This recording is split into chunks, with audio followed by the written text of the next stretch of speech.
Welcome in, San Diego. It's Jade Hindman. On today's show, a local veteran fights back against the cancellation of TPS for Afghanistan. This is KPBS Midday Edition, connecting our communities through conversation.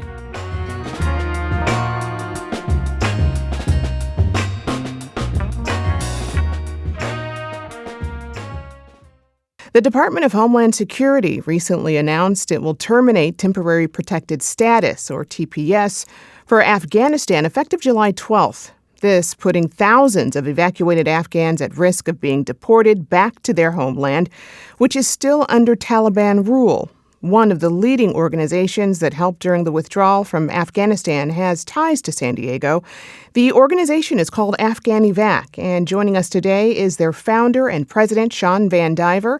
Sean, welcome to the show again. Thanks so much for having me today, Jade. Excited to be back here at KPBS. Glad to have you. So, all right, the big recent news here is the Department of Homeland Security announced that it will terminate TPS for Afghanistan. How many of those folks might this affect? So we know that it's about 11,700 Afghans. We don't have data down to the granular level of like who it is and, by name and when they arrived. But we know that this is impacting folks that served alongside us in all sorts of different roles, right? Certainly alongside of our military, alongside of our diplomats, folks who are lawyers and prosecutors who put the Taliban away. It affects anybody and Afghan students, right? TPS is for people who are already here and something happens in their country so they can't go back. So we had brought them here. They can't arrive under TPS. They arrived under parole.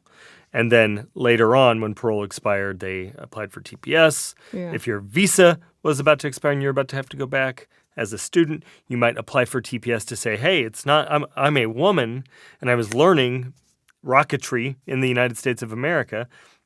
It's not safe for me to go back because the Taliban doesn't like it when women are learning things. Wow. So tell me, what's being lost here in all this? I mean, what's being lost is we made a promise to these folks. We made a promise in May of 2022 when we established TPS for Afghanistan. We said, hey, until things calm down there, you can rest easy that you have refuge here in the United States. What's being lost is that we brought a lot of these people here. We put people on planes in August of 2021.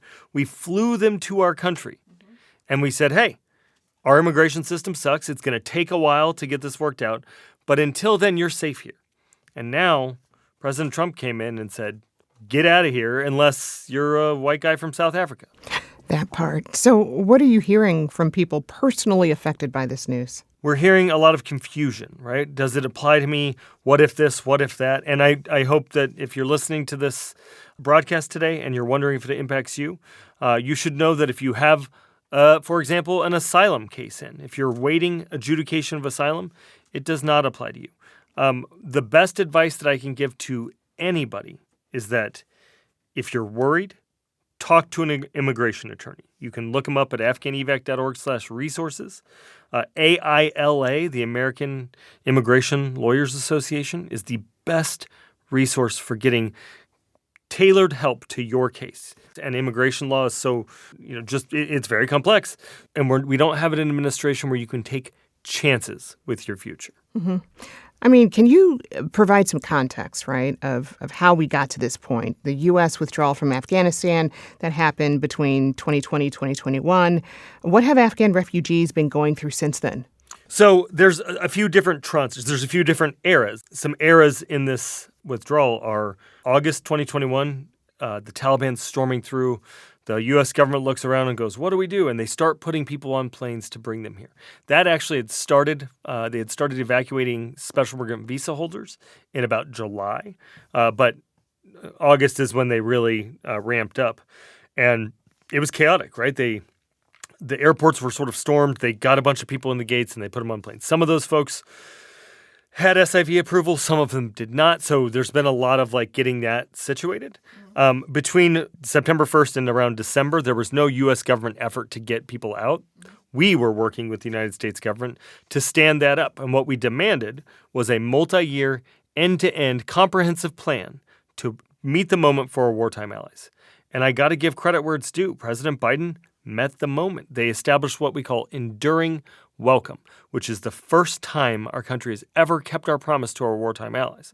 And what Enduring Welcome did was it's the single most secure immigration pathway our country has ever seen. They make sure they're vetted. They make sure that they're eligible. Both refugees and special immigrant visa holders, so the refugee track and the consular track, get to go from Afghanistan on a flight to a third country after a bunch of vetting. Once they're in that third country, they go through a bunch more vetting and medical screening and all sorts of other stuff. Then they come here once housing is secured. Once they're here, they have a durable status. So these folks that have been coming through Enduring Welcome are not impacted by TPS. And we did that on purpose, right? We didn't want people that were coming here as part of Enduring Welcome, the multi-year plan, to be subject to the whims of an administration that maybe wasn't going to be favorable to them. All told, over the course of since August of 2021 through January 20th, 2025, we got about 200,000 Afghans here, wartime allies who stood by us. But there were a bunch of people that were in transit at that point. And here's what happened to them. About 3,000 people got stuck at a base in Qatar. Mm-hmm. About 1,000 got stuck at a base in Albania. Mm-hmm. Others got stuck in other places around the world. Our group and a bunch of others were able to help self-fund people who had visas in their passports already and were awaiting flights. But refugees were stopped completely by the president on January 20th. Executive orders. Executive Order 14163 stopped all refugee processing, which means there are 1,500 people that are still stuck in Qatar. 200 of those folks are family of active duty military. I guess I'm wondering, what did that cause? What kind of panic has that caused?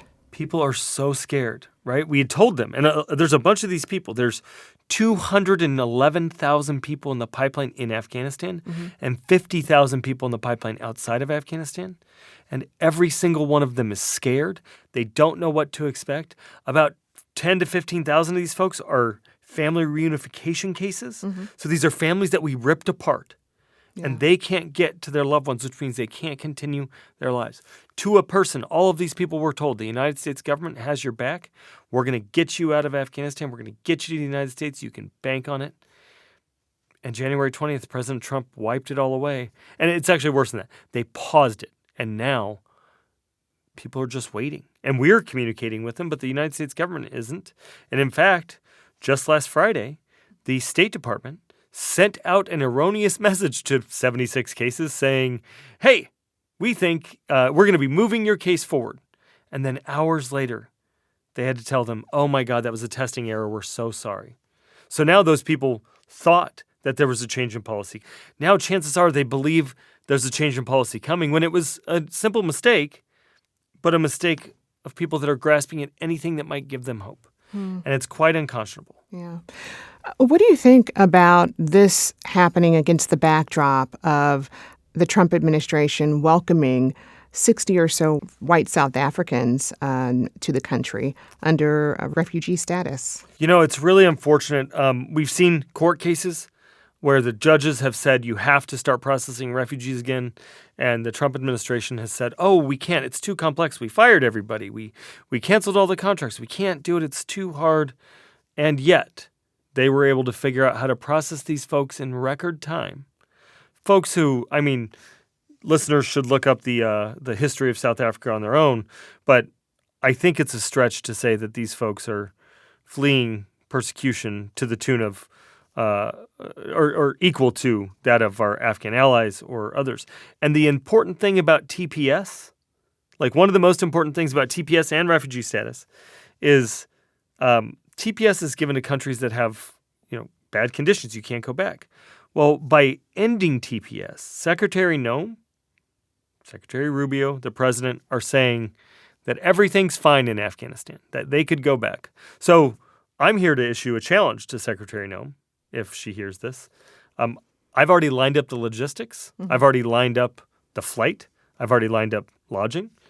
If she would like to go to Afghanistan with me, we're ready to rock. If she's safe as a woman, if she thinks she can go to Afghanistan, by all means, Madam Secretary, let's go. What's the current travel advisory for Afghanistan? It's a level 4 travel advisory. The State Department says it is not safe to go there.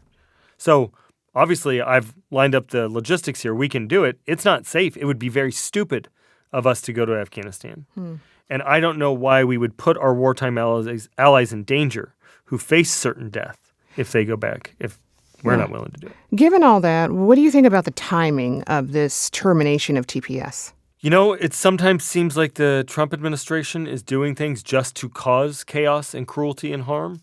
And we initially thought that this was all a big misunderstanding. We thought that they were supportive of Afghans, right? Like during his last administration, President Trump welcomed Afghans into the White House during Medal of Honor ceremonies and lauded their service. He negotiated the Doha Agreement. He brought the Taliban to Camp David and said, hey, we need to get this thing hammered out. He and his guy Khalilzad are the ones that negotiated this.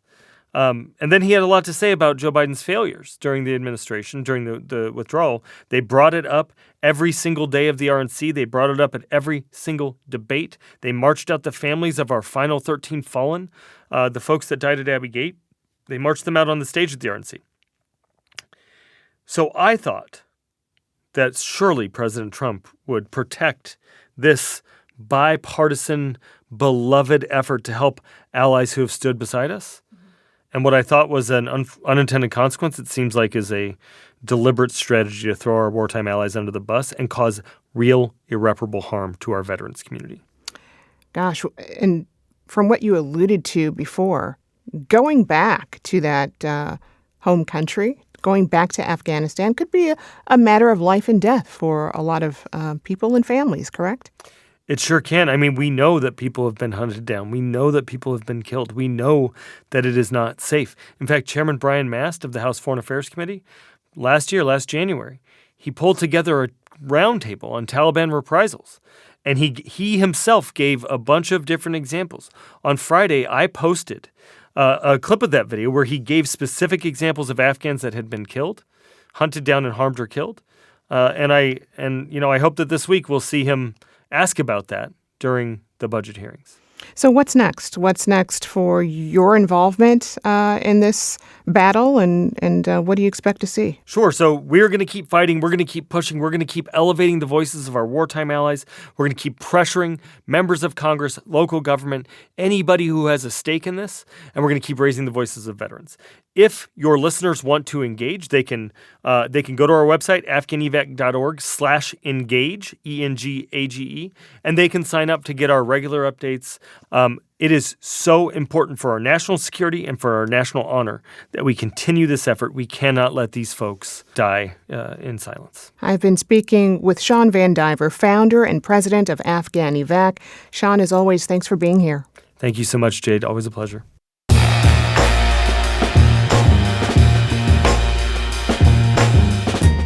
That's our show for today. I'm your host, Jade Hindman. Thanks for tuning in to Midday Edition. Be sure to have a great day on purpose, everyone.